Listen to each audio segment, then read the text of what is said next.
देखो बाबू, आज आप लोगों को हम नरेशन बताएंगे और वो भी इंपरेटिव सेंटेंस का नरेशन। इंपरेटिव सेंटेंस होता क्या है, सबसे पहले जानिए। देखिए, किसी भी चीज को निचोड़ पढ़ना होता है। ऊपर ऊपर पढ़ गए और भर गए तो समझ में आइएगा। ऐसा पढ़ेंगे कि आपको यही याद हो जाए। आप लोग गाली भरिए का काम को समझ आपको समझ में आए। ऐसा पढ़ेंगे कि आप लोग को यही याद हो जाएगा। यही याद हो जाएगा। कोई दिक्कत? अब आ गई। इंपरेटिव सेंटेंस क्या होता है? Sentences that express request, advice, ना, order and forbid are called imperative sentence. ऐसे वाक्य जिसमें आज्ञा, अनुरोध, सलाह और मना करने का भाव व्यक्त हो जाए बाबू, उसे आज्ञा सूचक वाक्य कहा जाता है। अब बोलो सर, इतना लंबा लिफाफा वो याद रखने वाले हैं, ये सब पूछेगा का? वाकई में डिफिनेशन पूछने वाला नहीं। पूछेगा तो नरेशन पूछेगा, पूछेगा तो नरेशन पूछेगा, वो भी इंपरेटिव सेंटेंस का नरेशन क्वेश्चन देगा। ये नहीं कि what is imperative sentence, right, ये नहीं पूछेगा। तो आप लोग ऐसा याद करने वाला हम लोग नहीं है। ऐसा याद करने लगे तो बहुत याद करना पड़ जाएगा। पता चला कि ऐसा याद हो गया कि एग्जाम नहीं किया हो, तो क्यों फालतू पढ़ना। देखो, क्या पढ़ने से सबसे ज्यादा इंपॉर्टेंट है, मतलब क्या पढ़ने से भी ज्यादा इंपॉर्टेंट है क्या नहीं पढ़ना। बात समझ ना? क्या एग्जाम के पॉइंट ऑफ व्यू से बात कर रहे हैं। क्या पढ़ने से भी इंपॉर्टेंट है क्या नहीं पढ़ना। अभी जो नहीं पढ़ना है, जो सिलेबस में ऊपर रट मार के गया, रट मार के अब पूरा याद है, तो वो लाभ का कोई प्रॉफिट है? गए वहां एक क्वेश्चन ही नहीं पूछा ले। तो क्या पढ़ने से ज्यादा इंपॉर्टेंट है किसको हम छटनी करें। कोई दिक्कत? इंपरेटिव सेंटेंस कहा किसको है? इंपरेटिव सेंटेंस को याद रखने के लिए बबुआ ओरा याद रखो। क्या याद रखो? ओरा। क्या याद रखो? ओरा। ओरा क्या? ओरा। क्या रखो याद? ओरा। बोरा रे। ओरा। ओरा काची? ओरा। O R A, O R A, O R A, O R A, ओरा काची? ओरा। आ गई। देखिए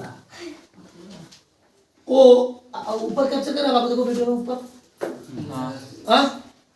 O R A, O R A, ओरा कहो इंपरेटिव सेंटेंस। कोई पूछेगा व्हाट इज इंपरेटिव सेंटेंस, बोला ओरा। क्या बोलना? ओरा। तब उसको समझा के बोला that means O for order. बोल तो रेंज बोल रहा है गजब वाला। O for order, R for request, A for advice. तो O for order, R for request, A for advice. O से ऑर्डर से आज्ञा, आर से रिक्वेस्ट में अनुरोध, ए से एडवाइस में सलाह। पूरा याद रखो, अपने आप इंपरेटिव सेंटेंस याद हो जाएगा। तो जिस वाक्य में आज्ञा, अनुरोध, सलाह तथा मना करने का भाव व्यक्त हो जाए उसे इंपरेटिव सेंटेंस कहा जाता है। अब उसका नरेशन पढ़िए। कहता है रिपोर्टिंग वर्ब अर्थात सेड टू को रिपोर्टेड स्पीच के अर्थ के अनुसार बदलते हैं। मैंने बताया था नरेशन में 3 part: reporting verb, inverted comma, reported speech. Said to that means reporting verb, that means ये आपका होता है इन्वर्टेड कोमा से मतलब रिपोर्टेड स्पीच। ये होता है reporting verb. Reporting verb said to किसके अर्थ के अनुसार बदलते हैं? रिपोर्टेड स्पीच के अर्थ के अनुसार। जैसा ही अर्थ वह बोलेगा, जैसा ही सेंस कहेगा, वैसा ही रिपोर्टिंग वर्ब में सेड टू को बदल देंगे। यदि आज्ञा का भाव व्यक्त होगा तो ऑर्डर से, यदि अनुरोध का भाव व्यक्त होगा तो रिक्वेस्टेड से, यदि मना करने का भाव व्यक्त होगा तो फॉरबिड से, यदि सलाह का भाव व्यक्त होगा तो एडवाइस से। Any problem? अरे बोलो एनी प्रॉब्लम? दिक्कत है क्या? ये चीज बात को मैंने लिखा है, मैंने एक्सपीरियंस किया। क्या किया भाई? रिपोर्टिंग वर्ब अर्थात सेड टू को रिपोर्टेड स्पीच के अर्थ के अनुसार बदलते हैं। कैसे बदलते हैं सुना?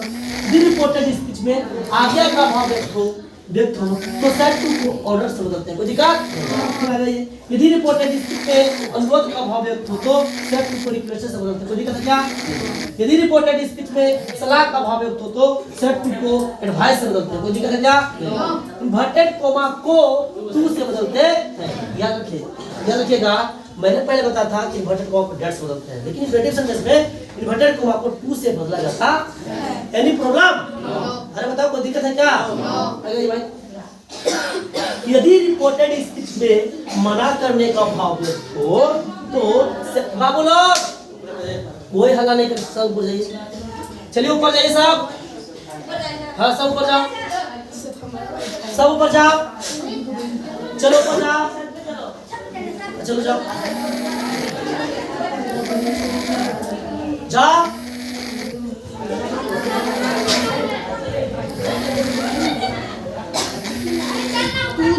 कोई दिक्कत नहीं जा, यदि रिपोर्टेड स्पीच में मना करने का भाव व्यक्त हो जाए बाबू ना तो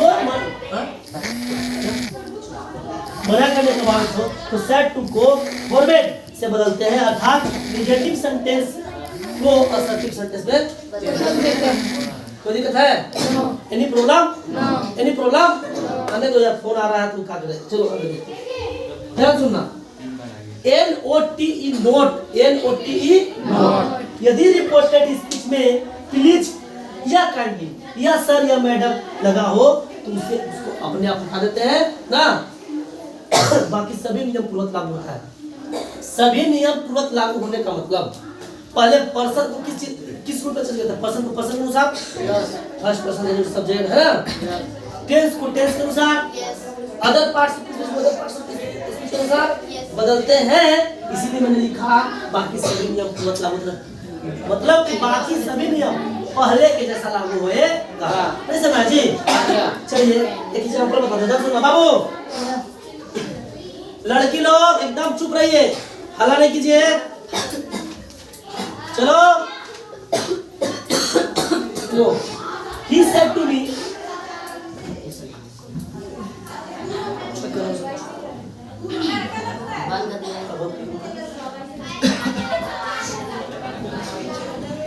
पता है he said to me please bring a glass water, या प्लीज लग गया ना? यस भैया said to ना said to, said to को बदलते हैं रिपोर्टेड स्पीच करके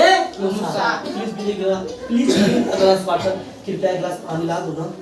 अब हमको पानी मंगवाना होगा, पानी ला, भूख कैसा जाएगा, भूख कैसा में क्या है तो जैसे पानी ला, अरे पानी मंगवाना किसी से काम करवाना है तो रिक्वेस्ट कीजिएगा, अब पानी मंगवाइएगा, कुछ मंगवाइएगा कीजिएगा, कहाँ जाए पानी ला, हमारा तलाक से चले अब जमाना चल गया, कोई दिक्कत है? आ गई सब सोना ने धर लिया, आ गई। देखिए सेट टू को किसके अनुसार बदलेंगे? रिपोर्टेड स्पीच के अनुसार। तो प्लीज लग गया, नहीं तो हाथ जोड़ रहा है, हाथ जोड़ने का मतलब रिक्वेस्ट करना या अनुरोध करना। सेट टू किससे बदलेंगे? रिक्वेस्टेड, अच्छे रिक्वेस्टेड, इसलिए लिखा ही रिक्वेस्टेड मी जस्ट के बट कब को प्लीज या काइंडली अपने आप हट जाता है, प्लीज कोटा दिया ना, एनी प्रॉब्लम? तो बोलो तो सही। आगे सुनिए, राम सेड टू मी, बोल दिया राम मुझसे कहा कहाँ जा, कोई दिक्कत है? ऑर्डर दिया, अनुरोध किया, ऑर्डर दिया, ऑर्डर दिया, सेड टू को ऑर्डर से बदलेंगे ना, इसलिए लिखा Ram ordered me, Ram ordered me but को कहो तू से बोल दिया, 10 कोई दिक्कत है? अरे प्रॉब्लम है? सब कुछ हो गया ना? बना दोगे ना? पक्का? कल बनाने के लिए 10 को देंगे, कल का क्लास में छोड़ देगा।